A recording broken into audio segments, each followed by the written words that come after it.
What's up, y'all? It's your boy Big Norm, and this is Big Norm TV. If you're new to my channel, check out Big Norm TV on Facebook. Go to the page, like the page. Go to Instagram, Big Norm TV at Instagram, and Big Norm TV at YouTube. Hit the like button, subscribe, drop a comment in each section. Tell me what about my videos. Check out my previous videos. Tell me what you think. I appreciate all the love and all the support. But on today's video, we're going to talk about the Gayle King interview with Lisa Leslie and the backlash it has caused. Now, if you're not familiar with what's going on, here's part one of the interview. Now, in all fairness, the entire interview that Gayle King did with Lisa Leslie is about a 7-minute, 8-minute long interview. But CBS aired a clip of the interview that stirred a lot of attention that Gayle King did with Lisa Leslie. It's the questions that she asked in light of the passing of Kobe Bryant. So here's one of the questions, or the series of questions, that Gayle King asked Lisa Leslie. Check it out. This is part one.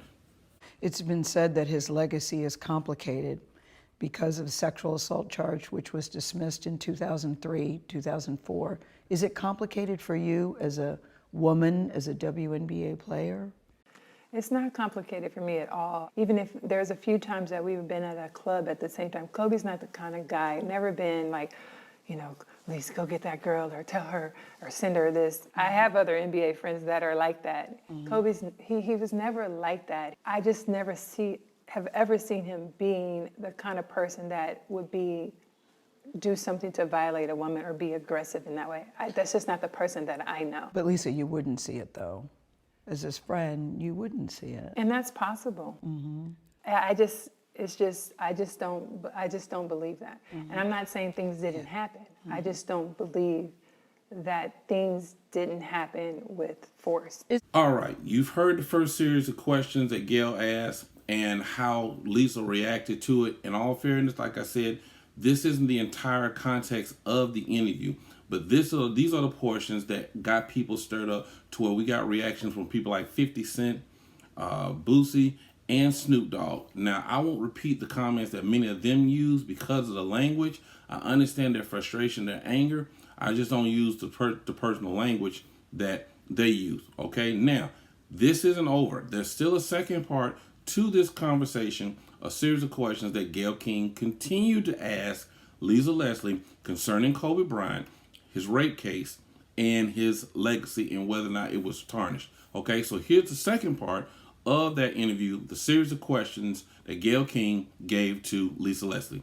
Check it out. Is it even a fair question to talk about it, considering he's no longer with us and that it was resolved? Or is it really part of his history? I think that the media should be more respectful at this time. It's like if you had questions about it, you've had many years to ask him that. I don't think it's something that we should keep hanging over his legacy. I mean, it went to trial. Yeah, with the cases, it was dismissed because the victim in the case refused to testify, so it was dismissed. And I think that's how we should leave it. It is.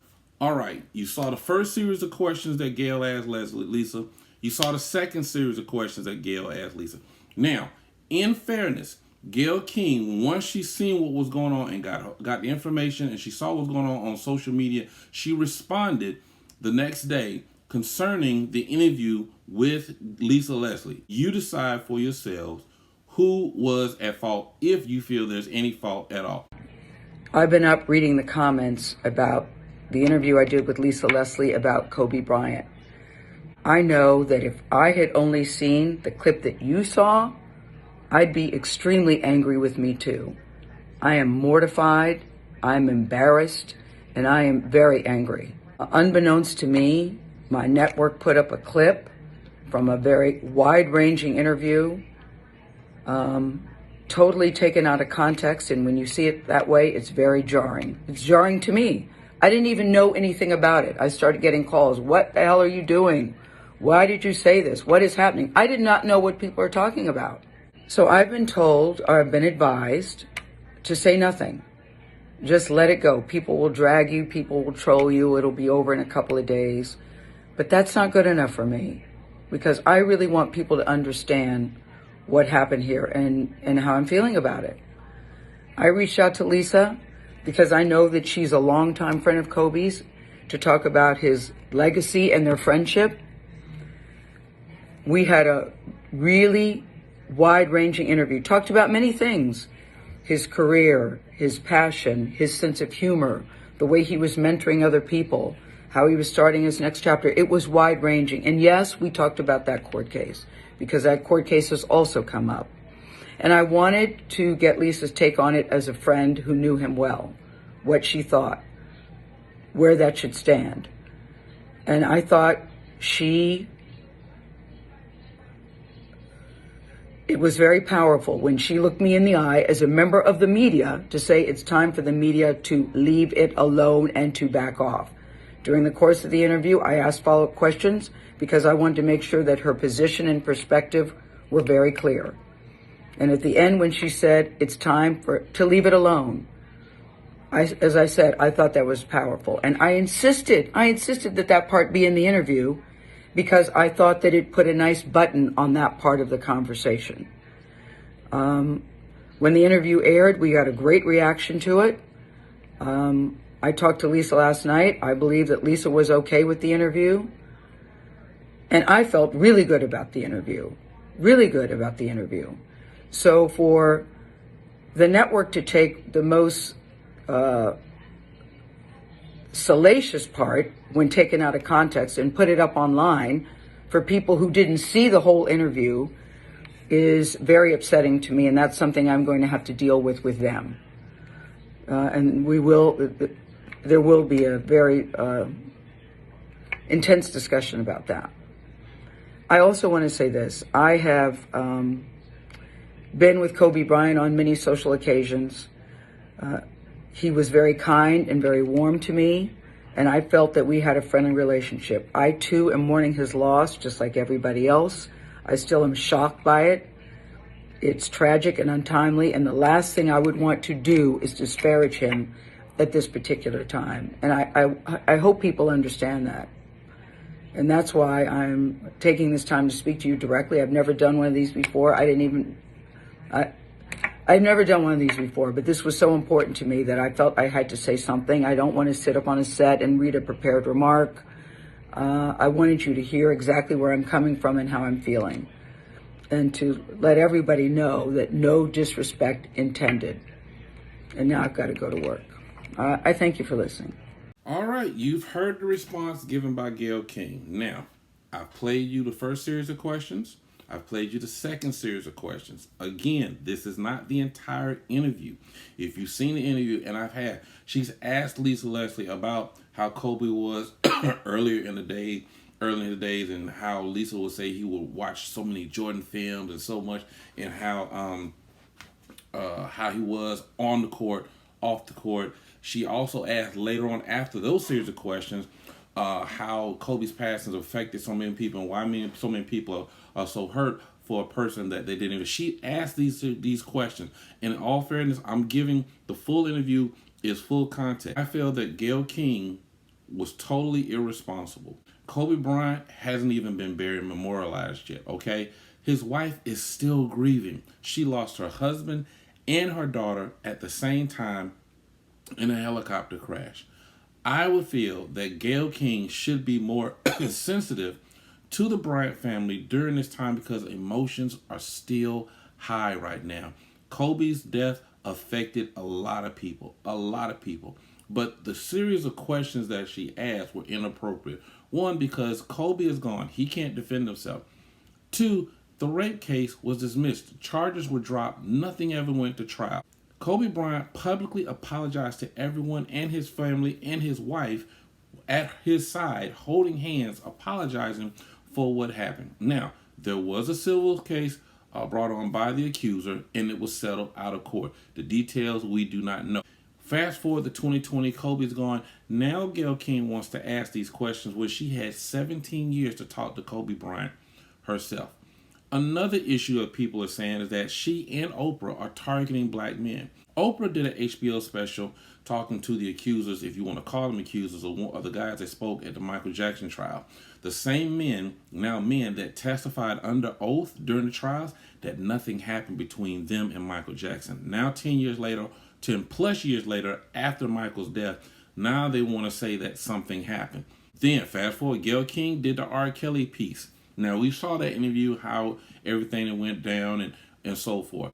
Oprah Winfrey just she just stopped pursuing doing a show or a film or what do you want to call it on the rape accusation on Russell Simmons. Now she won't say it publicly, but she realized it was bad for business to target Russell Simmons when you have Harvey Weinstein, who is currently in a rape trial right now. He settled out of court for other rape accusations where he didn't even pay a dime out of pocket. His insurance company will pay for the fines, whatever you want to call that, the settlement money, and he did not have to admit any guilt whatsoever. The same Harvey Weinstein that you can go on Google and find so many pictures of him and Oprah Winfrey dining together, and Gayle King dining together, taking pictures cheek to cheek, the whole nine. And people are wondering, why are you targeting black men in their cases? Now, understand something. Is what Kobe Bryant did, the rape trial, the rape case, the assault charge, is that part of his legacy? Absolutely. But does that define his legacy? Absolutely not. Kobe has gone on to write books, cartoons. He's done a lot of different things. He has turned his life around from that incident. But always remember, in life, no matter what you do, no matter how much you change, there's always going to be someone who's going to try, not do, but try to bring your past back and throw it back into your face. We see it all of the time. But that's where people are coming from. Now, for Gayle to say that it was the network's fault, the network may be in charge of the footage, but Gayle, you were in charge of the questions. And Lisa, shouts out to Lisa Leslie, because she was being as nice as she could. But I do believe that Gayle King went to Lisa Leslie to ask those specific questions, but all the other questions before and after were icebreakers to get the conversation going. She couldn't start the interview with those questions. No, she couldn't. She wanted to get a little background so she could walk right into it, and that's what she did. But Lisa Leslie stopped her, slowed the roll, said basically, all this in the past, you had plenty of time to talk to him. It doesn't complicate his legacy at all. That's a friend. And the type of friend that Lisa Leslie is, that even if you're dead and gone, she's not going to say anything about you. And that's the type of friend that we all need. No one's saying Kobe Bryant was perfect, but Kobe Bryant, one thing, Gayle King, that you need to remember, Kobe Bryant was not a rapist. That he was not. And for Gayle to do this so soon after Kobe's passing, when his wife is still grieving with the loss of her husband and her daughter, she should have exercised more sensitivity. Now, we're seeing a pattern in Hollywood, particularly with Gayle King and Oprah Winfrey. Now, I'm not saying that Russell Simmons is innocent or guilty. I'm not saying that whatsoever. People are wondering, why are Oprah and Gayle appearing to target black men for the same things that white counterparts are doing in Hollywood? Remember, Jeffrey Epstein had a sexual assault rape issues down in Florida. Harvey Weinstein is in a rape trial now, plus the ones that he settled out of court to where he didn't even have to admit any type of guilt. The money that he's paying for in damages, he's not coming out of pocket. His insurance company or his whatever it is that he has, the studio or what do you want to call it, production company that he has, is going to cover the cost of the damages from the lawsuit settlements. He's not personally coming out of pocket. Not to mention, I think, is it Michael Douglas or Kirk Douglas, the father that just passed away, who was involved in a rape case involving a 15-year-old Natalie Wood so many years ago. Are they going to talk to those people, the friends, the family, those involved, connected to them? No, they're not saying anything. And there are pictures, literally dozens of pictures of Oprah Winfrey and Gayle King side by side with Harvey Weinstein. Harvey Weinstein, why aren't you doing shows on them? Aren't they accused of pretty much the same crimes? Kobe's case was back in 2003. Harvey Weinstein's case is going on right now. Oprah, Gayle, why aren't you doing shows on them? So that's where the backlash comes, because people feel it was inappropriate to ask those questions so soon after Kobe's death, when he hasn't been memorialized, he hasn't been buried yet, and people are still grieving. Two, you did it to bring up his past. So the only person that I see is trying to even begin to tarnish Kobe's legacy, if it can be tarnished, is Gayle King, by asking those series of questions. And you went to a friend hoping that now that he's gone, she would give some type of tidbit, or maybe there was something she was holding on to that she didn't like Kobe did or said, that maybe now she felt comfortable saying now that he's gone. But Lisa Leslie has shown herself to be, at least publicly, to be the type of friend that we all should want and we all should be appreciative of. So that's my 2 cents on it. This is Big Norm TV. Please drop a comment. Tell me what you think about this whole situation. Do you feel that I'm right for what I said? Do you agree with it? Do you don't disagree? Let me know in the comment sections. I appreciate all the love. Remember, let's keep the Bryant family in prayer, and the families of the other victims that lost their lives in this tragedy. Remember, they're going to need our prayers. And always remember, don't let anyone throw your past back in your face. If God let it go and God has forgiven you, then that's all that matters. Thanks, guys, for watching, and I will see you in the next video.